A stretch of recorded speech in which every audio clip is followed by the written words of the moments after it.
So let's begin with the half butterfly. Right leg straight, left foot to the inside of the thigh. And then we just let the upper body relax as we come forward and down. And what you're looking for is a stretch here.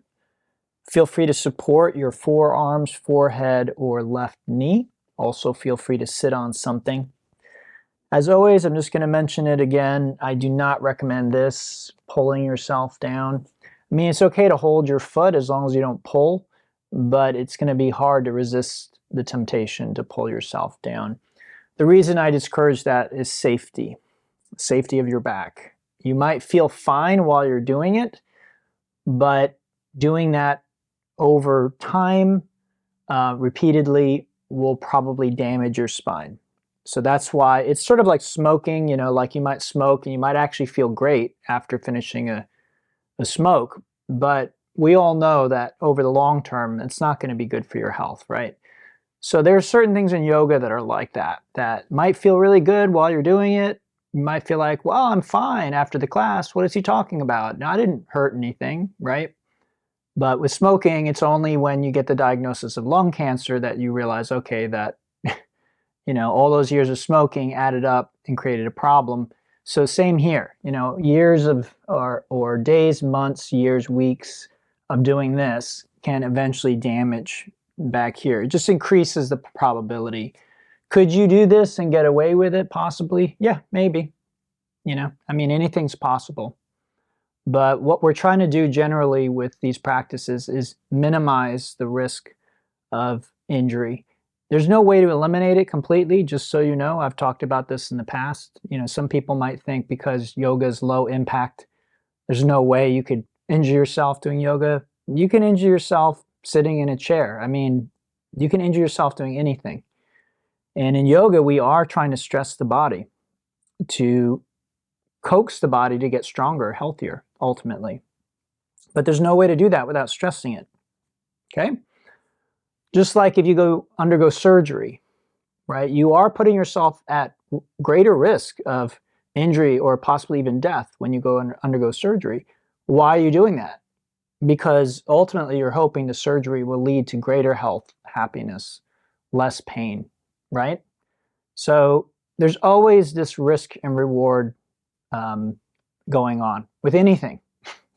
Leaving your house to go to the grocery store involves certain amount of risk, probably the greatest risk that you take daily. Getting in your car is probably the greatest risk that you take to your health, well-being, happiness daily, just FYI, statistically speaking. So again, I just like to make it clear, yes, there are risks in doing yoga. Those risks are very low. It doesn't mean that we can eliminate them. Just like going to the grocery store, you might feel like, well, you know, it's worth the risk, but there is a risk involved, okay? So I just think it's important for us to recognize that when we practice yoga. This is why I encourage you to ask questions. You know, that's why at the beginning of the sessions I say, are there any questions? Because maybe you feel something funny in your body and you want to ask me about it. You're not sure what's going on. It's worth a shot. I may not know the answer, but usually what happens is, well, to be honest with you, 9 times out of 10, the first suggestion I make works for people. That's like the vast majority of the time. It's usually very simple. It's just something that I don't normally talk about because few people experience it. And then there are occasionally cases where the first suggestion doesn't help, or the second suggestion, or the third, and then we have to enter a dialogue and we have to experiment a little bit. You know, go back and forth. Try this, try that. Let me know how this works. You know, what about this? And that's fine too. That's part of my job, okay? So just keep that in mind. Again, today we're holding for 5 minutes, so we're almost there on this first side. And we're trying to therapeutically stress and stretch the hamstrings, which are the 4 muscles in the back of the thigh.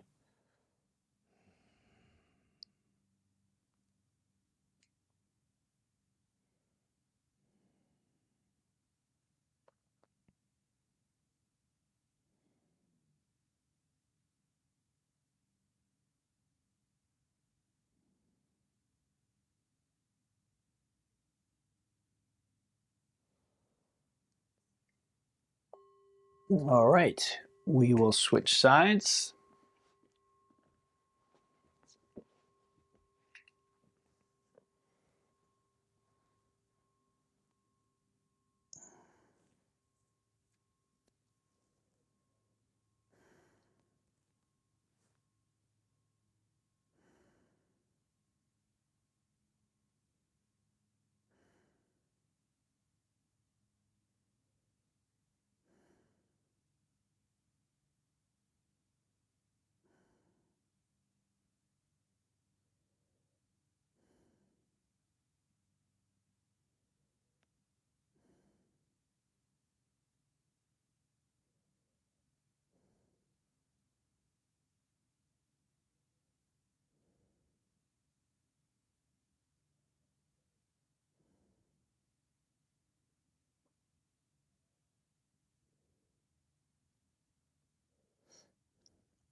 All right, let's come up and back and rest for about 30 seconds and what we call a rebound. So I definitely feel that in my back. Last couple of days have not been great back days, so I think you all know that I've been working on my back and it seems to come and go. And in general, I think it feels like it's getting better overall, but it's definitely not healed. And in case you feel like that's all in vain, I'll just remind you, I did heal my left hip and left shoulder, similar kind of things. There was like a prolonged chronic pain, and over time, by using various methods, so yoga stretching, cupping, therapeutic massage, chiropractic, and just determination, eventually those did heal. So have full confidence I'll be able to do that with my back too. It's just sort of finding the right combination of things. Okay, let's bring our legs in. We'll give them a little squeeze. We can shake it out.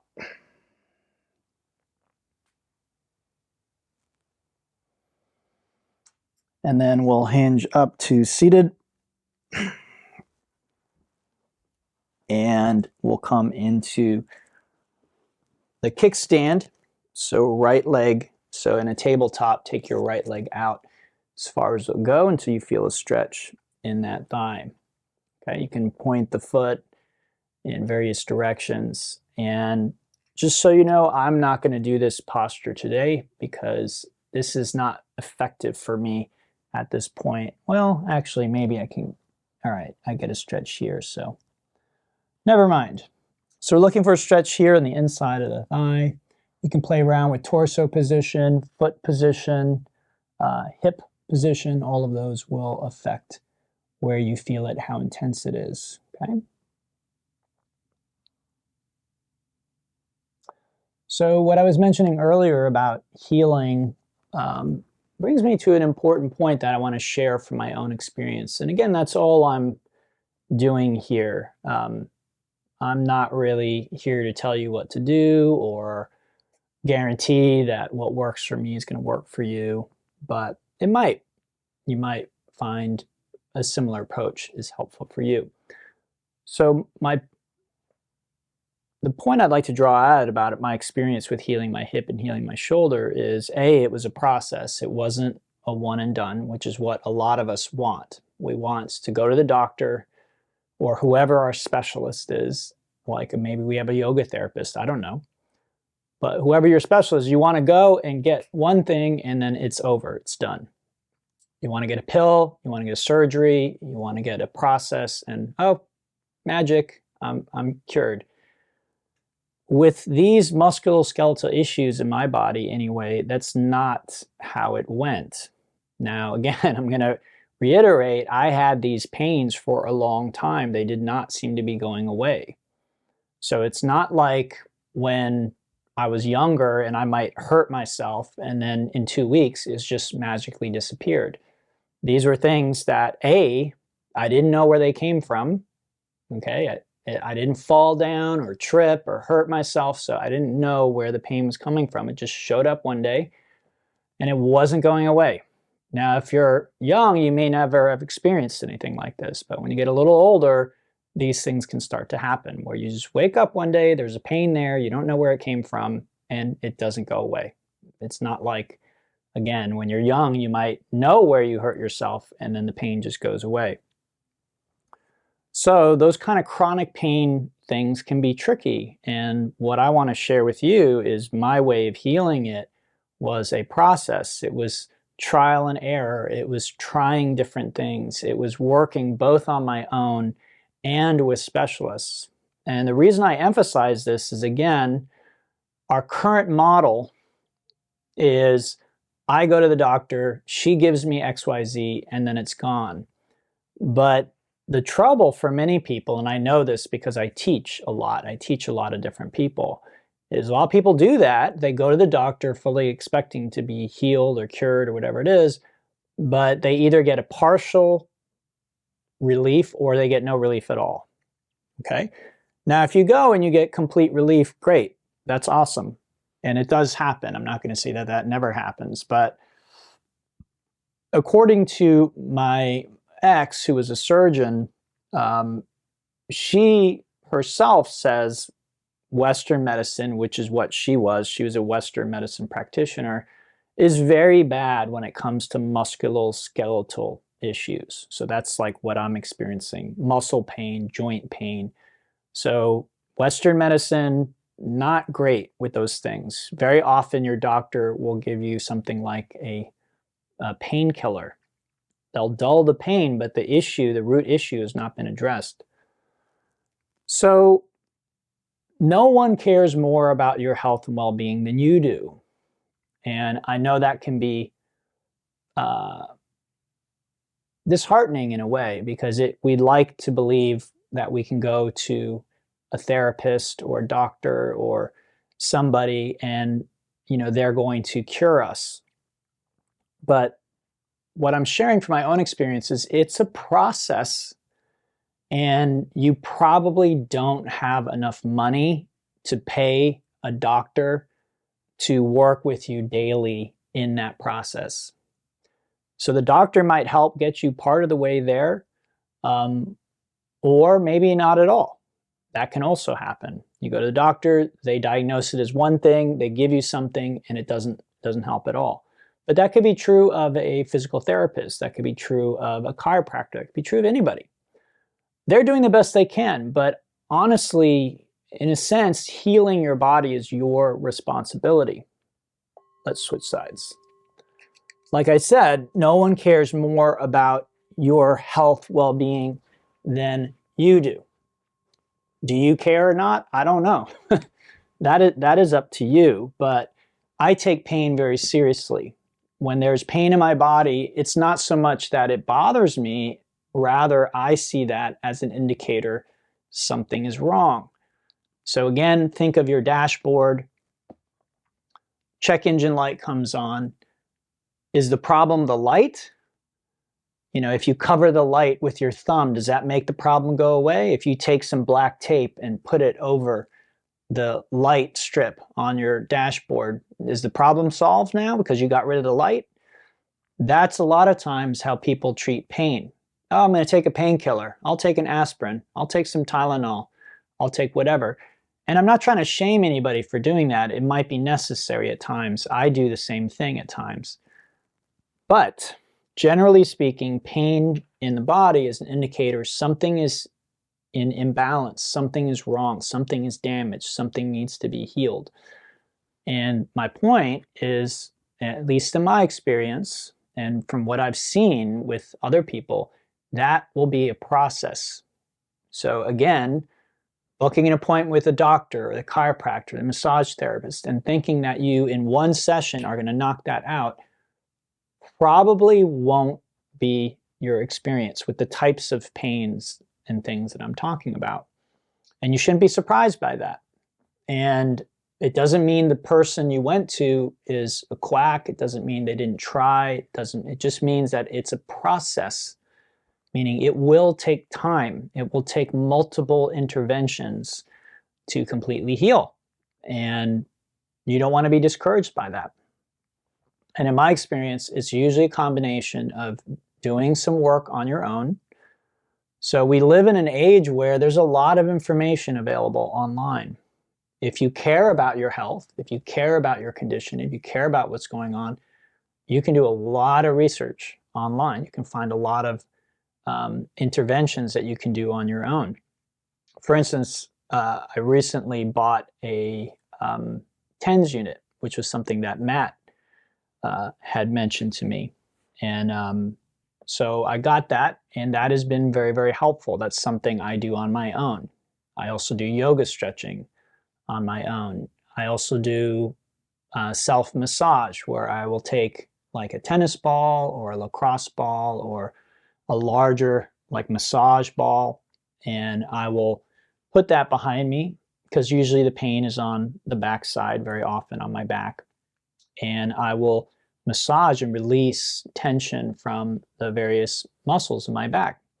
When I go see the massage therapist, he can tell whether I did that or not, because if I didn't, there will be a lot more tension there. He has to spend a lot more time trying to release that tension. If I did the self-massage, then very often he can move on to other things more quickly or get deeper, because muscles tend to be in layers like that.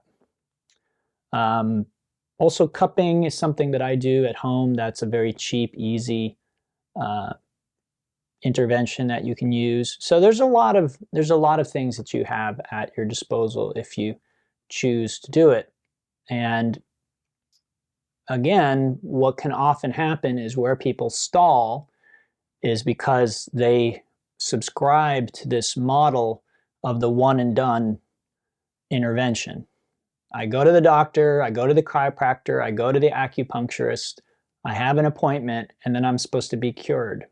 It's just magically goes away. And generally with healing, what I've seen is, again, if we're very young and it's something that's not too serious, sure, maybe. But with some of these other issues, these chronic pains, these chronic aches, it's going to be a process. And you will not be able to pay a specialist to do enough. It will be very expensive if you are like, okay, I'm going to hire this acupuncturist to completely cure me. Either it will take an insane amount of time, or if you're going like, daily or weekly, it will be probably very, very, very, very expensive. So doing as much as you can on your own, and then also working with a specialist, for me, that is the formula that has really, really led to success. And sometimes I have to work with different specialists. I might be working with a chiropractor, and then it seems like we kind of plateau, or it seems like the strategy isn't working anymore. Let's go ahead and come on to the back. You want to be careful about that too, from my experience, because like I said, I remember working with my chiropractor on something, and it was almost like a detective, almost like she was a detective. And we would try something, and then we would see how the feedback was. My body, did it get better? Did it get worse? Did the intervention help and stay, or did it seem like it would just, it might help for a day and then it goes right back to the same amount of pain? So, again, experimentation, caring about how you feel, and caring about finding the solution. So it doesn't mean, if your chiropractor can't figure it out, it doesn't necessarily mean that your chiropractor is not good. It might just mean that that's the wrong modality for what you're trying to fix. All right, let's go ahead and come on to our back. And, well, we already did that. So let's hug our legs in, give them a little stretch, and then we'll come into a tabletop. And tabletop, let's do a little bit of cat-cow bear pose. Let's give things a little stretch out. And then the down dog, give your feet and legs a little stretch.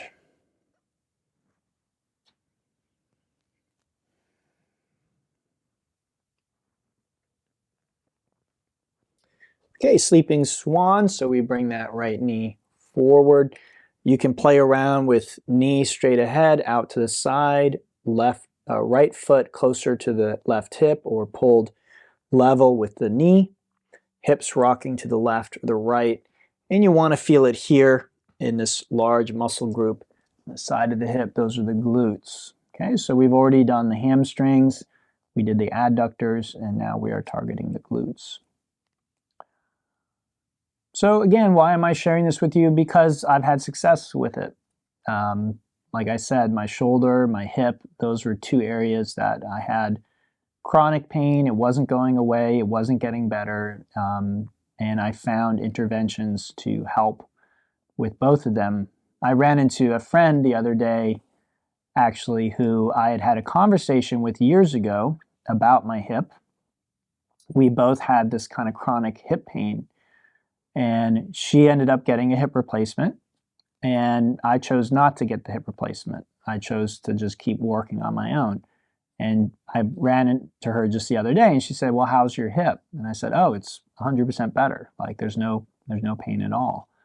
And that just reminded me of that that we had this conversation about the hip. So again, I share it with you because I believe that that's possible for all of you. Now, you may not have a hip pain, you might not have back pain, you might not have neck pain, you might not have shoulder pain. That's awesome. And I hope you never do, quite honestly. But in my experience, most of us sooner or later will run into something like that.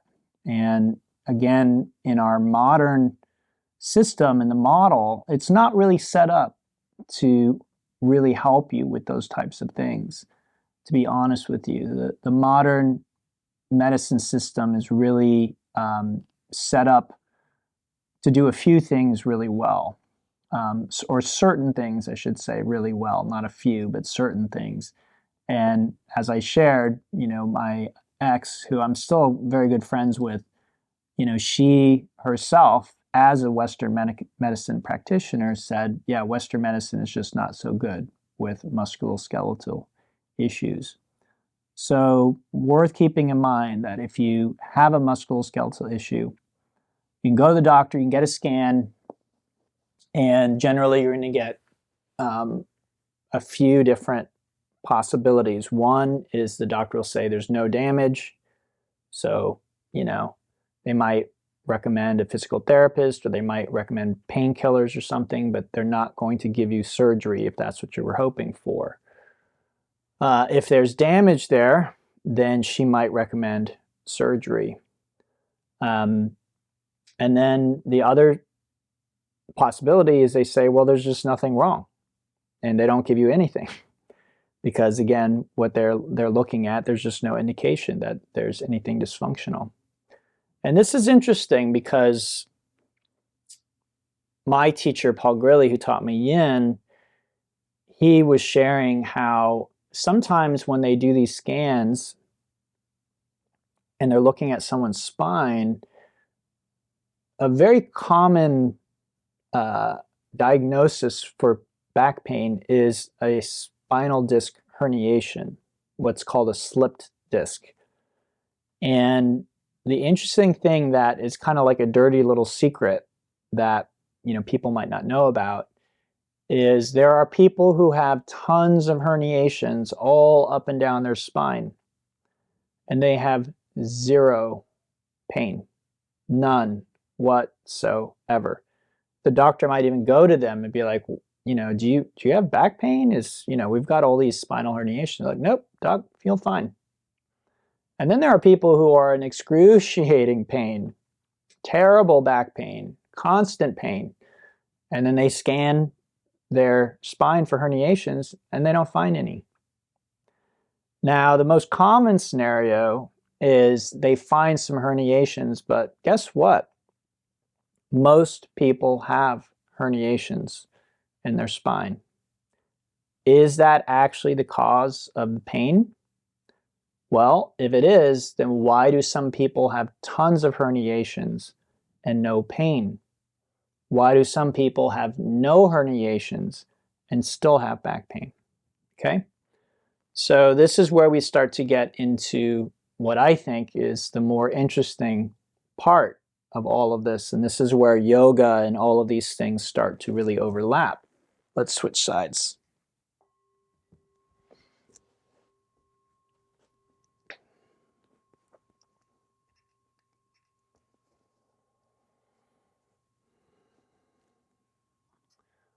Okay, so left glute. So what's interesting, there's a doctor, John Sarno, I think his name is, and he wrote a book, Mind Over Back Pain. And one of my teachers turned me on to his work, his writing. And Sarno says, he's a back specialist, by the way. He's a doctor. He's not a yogi or anything like that. He's not into woo-woo crystals or chakras or anything like that. Doctor, full-on back specialist. His claim as a back specialist, doctor, is someone who's helped, I don't know how many, maybe millions of people with their back problems. His claim is most, not all, but most back pain is not caused by a physical problem. In other words, it's not a slip disc. It's not a herniation. It's not some disformity in the spine. His claim is that most of it is actually caused by repressed emotions. Okay, now again, he's a doctor. He's not a yogi. He's not a psychologist. He's not someone who's, you know, touchy-feely in it. He's a doctor, full on. But this is what he's discovered over time. If you would go to see him, he would scan your spine to make sure there wasn't damage, because sometimes there is damage that causes the pain. But for him, he says that's more rare. That's more rare. Okay, so he's saying a lot of the times it's actually physical pain that's caused by the muscles being deprived of oxygen because of these repressed emotions. So the muscles kind of respond in a certain way. He has a name for it. I think he calls it TMS or something like that. But it's basically a thing where you end up with this excruciating chronic back pain, and it has nothing to do physically, you know. Now again, if a doctor takes a scan of your spine, they see herniations, and you complain about pain, they're just going to say, oh yeah, you have herniations, that's what's causing the pain, because that's just the easy solution. Is that necessarily true? No. That's the key to keep in mind. So I suspect this goes beyond the spine, because again, you can go to a doctor with hip pain. They can scan your hip, and if they don't see damage, they're not going to generally recommend like hip replacement or something like that. So what's causing the pain? It happens to people. They have pains in their elbow, they have pains in their knee, they have pains, they go get a scan, doctor says everything looks okay. Everything looks fine. So again, what is actually causing it? So what's nice about the yoga tradition and the Taoist tradition is, at least in theory, these traditions say that pain can come from physical, mental, emotional, and energetic sources. In a sense, these systems postulate that very often the physical manifestation will be the final manifestation of that pain. So in other words, when it first starts, there may be no physical evidence of anything wrong. Eventually, that may actually manifest into a real physical problem. But very often, it starts as a thought or an emotion that will affect our energy, what we call prana or chi in yoga. So it creates an imbalance. That's what you're feeling. That's the pain there. And then over time, that pain and imbalance will metastasize. It will form into a physical problem. And then, yes, then you can get surgery or whatever it is. However, you haven't necessarily addressed the root of the problem, because again, the root of the problem was a thought or an emotion. Okay? Again, thoughts and emotions affect energy, and then energy affects physical manifestation. And again, if that sounds a little woo-woo for you, I'll just remind you that quantum physics says everything is energy. So if you think, well, energy doesn't affect matter, absolutely it does. Matter is just energy. It's all it is. Okay, let's go ahead and come on out of that. Make our way onto our back.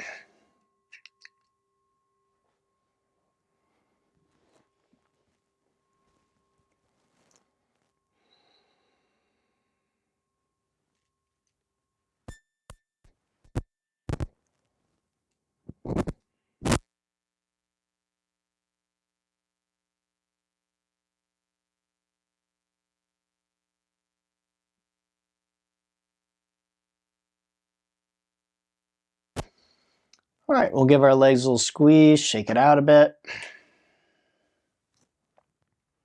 And then we can take that left leg up, drop it to the right. Prop the head up on the hand, elbow on the ground, take the legs apart, bend the knee, reach back, grab the foot. Okay, we want to feel this in the front of our thigh. Again, today, for whatever reason, very sensitive back, so I feel this in my back, but I don't think that that's a bad thing. Again, if we have an injury or damage or imbalance, then very often that area will be more sensitive. And it doesn't mean that what we're doing is bad or dangerous for it. I think I've spoken before about the acute versus the chronic phase of an injury. And generally, you want to handle these two phases very differently. Now, again, I'm not giving you medical advice, but I'm just sharing what I've learned and my experience with these things. So, with a lot of my self-healing work, when I'm working on my hip or my shoulder, the therapies that I do actually create pain. They don't necessarily feel very good while I'm doing them. What I'm looking for is not the short-term, while I'm doing it, effect. What I'm looking for is how does it affect me long-term. So I remember with one healing I was doing, I would do a therapy and it would cause so much pain in the short term. I would like barely be able to walk. And then once that pain subsided, I had more range of motion. I felt better. So that's a good example of it, that, you know, we're really looking for the long-term effect. If I can do something that creates a lot of pain and discomfort in the short term, but in the long term, there's less and less pain, less and less dysfunction, then that's probably a therapy that is working for me. So I mention that because as I came into this posture, there was quite a lot of back pain. And my own judgment call on that isn't anything I need to be concerned about. The reason this is important is because, again, many therapies will be uncomfortable when you do them. And if you're too sensitive about discomfort, then you short circuit the therapy. You're like, that hurts. I must be doing something wrong. I should stop immediately. And that could be the case. So I don't want to say that every time you're in pain or discomfort, that means you're doing something good. It's not necessarily so. But again, if we already have an imbalance, if we already have damage or something else causing the pain, then that area will be more sensitive. And as we try and stimulate that area to try and heal it, very often we will feel pain or discomfort as a result. And if you've ever worked with a physical therapist, if you've ever worked on healing in one of those modalities, then you know that it can be quite painful. Even surgery, right? If you get a surgery, you have to heal afterwards, and usually there's quite a bit of pain that goes along with it. So in general, the healing process is a process that requires us to go through a certain amount of pain or discomfort in order to eventually be pain-free and, you know, be well again. So it's just worth keeping that in mind, because many of us have a sort of knee-jerk reaction to pain and discomfort, where if we feel any kind of pain or discomfort, we immediately assume that we're hurting ourselves, we need to stop what we're doing. And again, sometimes that'll be the case, but sometimes, especially in therapeutic settings, it may not actually be the case. Even my massage that I get, I try and get a massage weekly as just part of my maintenance routine. My job requires me to be very physical, and so I need to really maintain optimal physical health. And so when I go to see my therapist, there are things he does that are very, very, very painful. But what I'm looking for, again, is that long-term results of feeling better and better. And generally, that's the case since I've been working with him. There's less and less pain. If there is pain, it's there for a shorter and shorter period of time. And again, with his help, amongst others, I was able to heal my hip and my shoulder. The two areas that I'm having the most grief with, or really the only areas, are my back and a little bit in my neck. And so those are things that we've been working on. And again, I work on it on my own here at home. And then I also work with him and a chiropractor. Let's switch sides.